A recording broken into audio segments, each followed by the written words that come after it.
Alain Potier, bonjour. Alors on est toujours en direct du bar Allais pour ceux qui n'auraient pas reconnu. On parle toujours rancio sec et fromage. Et donc, parle-nous de ton rancio. Il est spécial parce que toi tu es à Port-Vendre.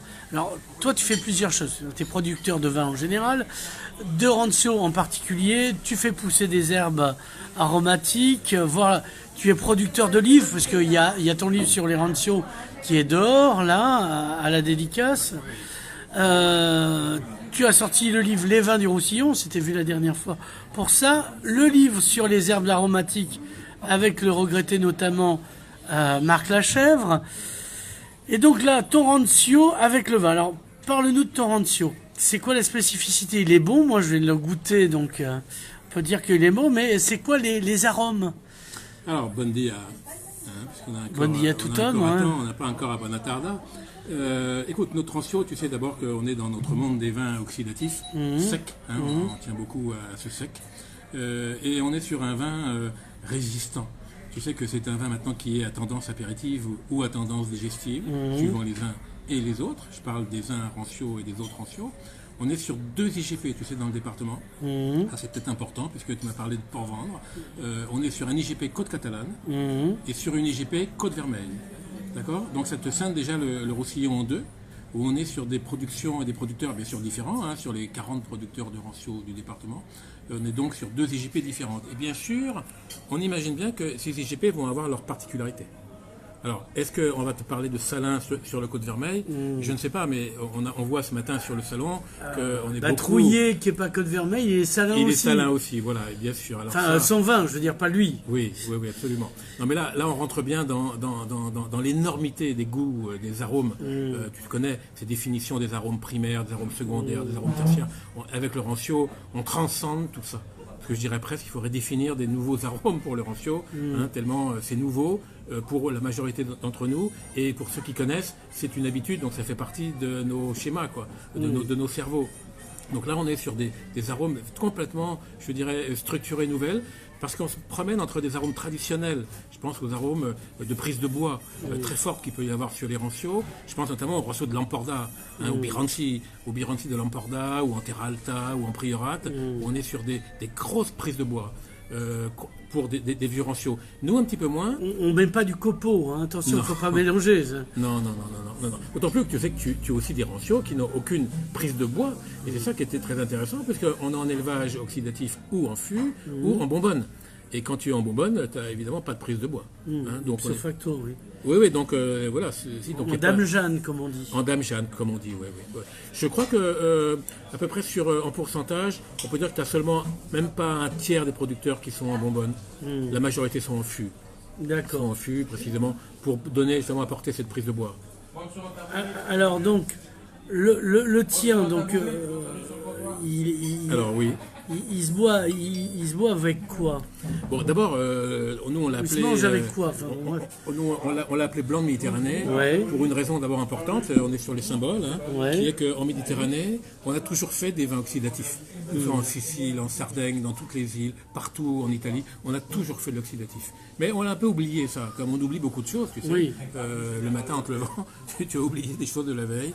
Là, on a oublié beaucoup que l'oxydatif a toujours fait partie de notre culture.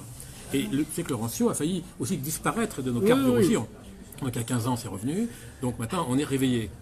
Maintenant, on célèbre. Alors, le nôtre, il est une particularité de nos cépages, puisqu'on est sur du Grenache gris et du Macabeu, qui sont précisément les 2 grands cépages, je dirais, du rancio pour faire de l'oxydatif. D'accord? Je te rappelle que pour produire un bon rancio, il faut aussi un raisin cueilli à bonne maturité, notamment à 16 degrés, notamment, un minimum. Et il faut un très beau contenant. Très bonne barrique, très bonne bonbonne, mais très bonne barrique qui soit saine. Moi, j'ai pris, comme je ne pouvais pas récupérer des vieilles bonbonnes de rancio, j'ai parti sur des fûts de Macabeu, de très bons Macabeu. Donc il n'y avait aucun doute sur la qualité du contenant. Donc ça, c'est les 2 choses indispensables pour faire un bon rancio. Alors tu me demandes de définir après mieux notre rancio. Si tu veux, on peut aller sur les fromages. Puisque précisément en accord mets et vin, je dirais que le rancio est d'abord le vin par excellence, et là on est en train de regarder ça avec la filière foie gras, c'est le vin pour aller avec le foie gras. Ça, c'est la grande chose. Beaucoup ne le savent pas, mais tant mieux peut-être pour eux, ou tant pis pour eux. En tout cas, c'est la première condition, c'est sur le foie gras. Ensuite, on est bien sûr sur les fromages, sachant que l'origine des rancios, on en parlait beaucoup, c'était sur les anchois, sur les tomates, on part de là. On vient de là, et je te dirais pas qu'on vient aussi de la cuisine, puisque c'était un vin de cuisine, pour beaucoup encore. Maintenant, on est sur Puis des aussi vins à boire. les champignons secs, Oui, oui. comme disait le Joseph Roca. Oui, oui, certainement, oui. Mais bien sûr, on retrouve C'est tout des ça. saveurs très puissantes. Oui. Voilà. Alors, pour définir, si tu veux, le rancio, on va parler d'un vin résistant. Je crois qu'il n'y a pas, au-delà du perpétuel, Ouais. le vin résistant, je crois qu'il n'y a pas meilleure définition pour n'importe qui. Résistant pourquoi? Mais parce que c'est le seul vin qui va pouvoir résister à ce qu'on va avoir, par exemple, dans l'assiette, là. Et je pense notamment, je vois là une espèce de mareuil, là, il y a sûrement de l'ail dedans. Mais il n'y a qu'un vin qui peut résister à ça, c'est le Il y a de rancio. l'estragon, mais alors c'est un maroilles. Alors déjà un maroilles. 2, on y rajoute de l'ail et de l'estragon. Bon, Pour les rapports sociaux. on va le voir, hein, on va le tester, Ouais. mais il est clair qu'il n'y a qu'un rancio, en gros, qui peut faire face à ça. Quoi. Et qui non seulement va faire face, déjà c'est sa première qualité, mais qui va dépasser ça. Quoi. Au-delà de la défense, il y aura contre-attaque. Ben, il y aura l'accord, quoi. Il y aura justement ce qu'on cherche depuis toujours. Et ça éveille tout. Quand tu découvres des vrais accords, il est clair que tu éveilles tes sens. Tu éveilles tes sens, tu éveilles tout. Et là, tu tombes dans des nouveautés. C'est pour ça d'ailleurs qu'il ne faut pas hésiter à employer ces mots, ces propres mots, hein, pour des dégustations. Il ne faut pas hésiter. Sortons du classicisme, hein, des dégustations. Inventons, trouvons nos nouveaux noms, hein, pour déguster. Voilà, donc si tu veux, sur l'assiette de fromage, donc je ne sais pas si tu as bien montré les fromages. Oui, là, je oui. vois qu'il y a un brie, hein, je vois qu'il y a un Munster, il y a un Roquefort. Alors évidemment, le Roquefort sera... Non, c'est un bleu. Hein. Comment? C'est un bleu de l'Audier. Ah, c'est un bleu, pardon, d'accord. Une belle tranche de Roquefort, bleu, d'accord. Donc encore plus facile. Mais je crois que c'est vraiment sur celui-là où il y aura le plus grand apport. Ça sera incontestablement sur celui-là. Donc on va le goûter. Hein. Je t'en prie, vas-y alors. Alors attends, il me reste mon couteau est là. Ouais, voilà, bah tiens, on va inverser le truc. Ouais. On va inverser. Bonjour, bonjour à tout le monde. Alors là, vous avez une première quasiment mondiale. Vous avez Nicolas Cotteville qui est déjà levé depuis un bout de temps, qui va nous goûter donc t'as goûté le maroilles sur un rancio sec. Alors là, on te demande de nous livrer ton sentiment réel et authentique.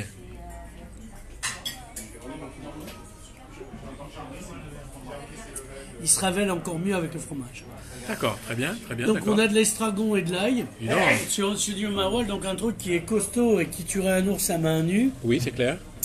Et là, on retrouve la salinité décrite du bord de mer. D'accord. Comme les filles du bord de mer. Hein, D'accord.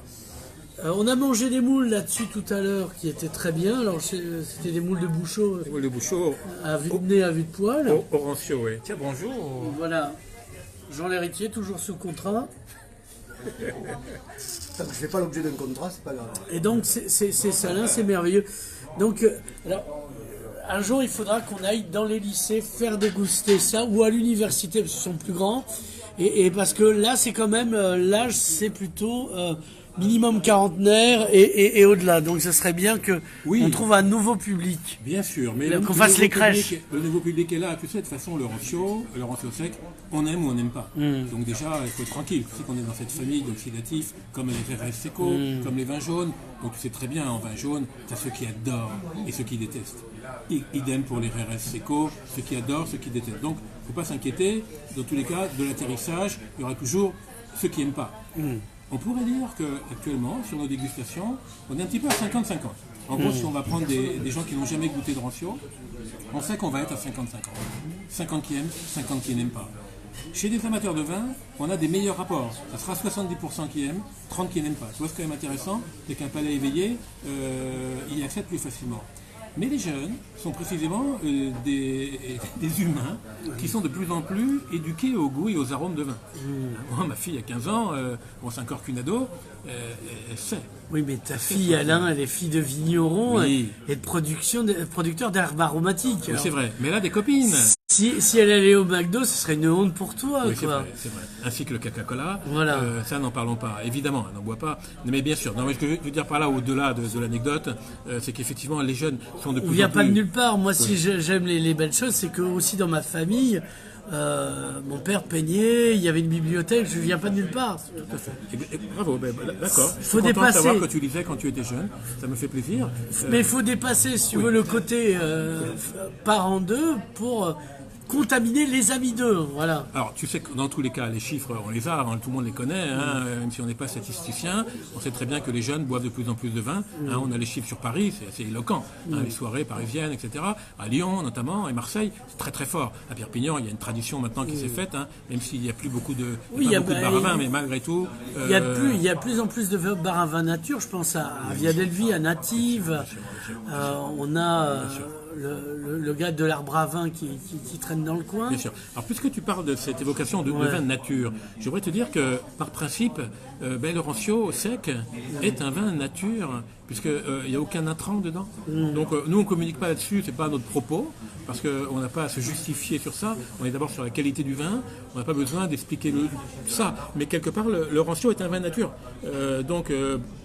Il se fait de lui-même, et c'est un vin de feignant, n'oublie pas. Oui. C'est malgré tout plus dur à faire qu'on l'imagine. Malgré tout, on l'appelle un vin de feignant, à juste titre. Donc c'est aussi un vin Parce qu'il nature. prend le temps, c'est un vin qui prend le temps. C'est un vin qui a besoin de temps. Moi j'en ai bu des 120 ans d'âge. Oui, enfin dans le département il n'y en a pas beaucoup. Mais oui, il existe des très vieux Rancio, des Biranci bien sûr. Mais on va retenir, c'est qu'il faut être 5 ans pour être en appellation, on est sur 5 ans d'élevage, donc retenons l'échelle de 5 ans, parce qu'on est vivant, on a envie de profiter de tout, de nos jours, 120 ans, de nos années, ça fait long, donc en tout cas on sait que, moi j'ai démarré, donc maintenant tous les 5 ans, on sait qu'on a, tous les ans maintenant, moi j'arrive à en avoir un nouveau, parce qu'on a une méthode Solera, le vieux qui fait le jeune, et 2 méthodes d'oxydatif, il y a le millésime, méthode millésime, ou par Solera. Solera, donc c'est le vieux qui fait le jeune, c'est un assemblage, c'est fait d'année en année, d'accord, alors que le millésime sera en 2013, purement en 2013. Alors qu'en Solera, il y aura du 2012, de 2010, du 2011, du machin, qui seront assemblés. Quelque sorte, comme, je dirais presque, on va dire, comme un cognac. Mais cognac, j'ai dit un gros mot, puisque cognac, c'est du mutage, c'est de l'alcool, etc. Et que nous, on n'est pas muté. Je rappelle, le Rancio sec n'est pas un vin fortifié. C'est pas un vin muté. D'accord. D'ailleurs, tu connais le mot mout en catalan. Oui, ça m'arrive. Muet. Ouais. C'est tout à fait intéressant que le mutage vient d'un mot catalan. Ouais. Bref, autre anecdote, puisque nous, on n'est pas muté, justement, on est sec. Voilà, donc voilà quelques histoires sur le Rancio. C'est notre histoire. Je crois vraiment, Nicolas, et à tous les amis, de rappeler à quel point le Rancio sec est notre trésor des vins catalans. Donc là, on est là jusqu'à 14h. Question, c'est quoi le prochain événement du Rancio sec? Alors écoute, ça devait être au Alvauban. Mais ça devait être au Alvauban, mais il se trouve que on n'est pas prêt. On n'est pas prêt parce que Paul Schramm a eu cette idée, en plus subliminale, de créer la notion de Happy Rancio. Happy Rancio. Donc comme Happy Hour. Merci, bravo, exactement. Donc je crois que pour être en accord avec toute la population, les consommateurs et les Perpignanais des Alvauban, il fallait qu'on soit prêt. On ne l'est pas, donc je pense que la prochaine opération, ça sera au printemps au Alvauban.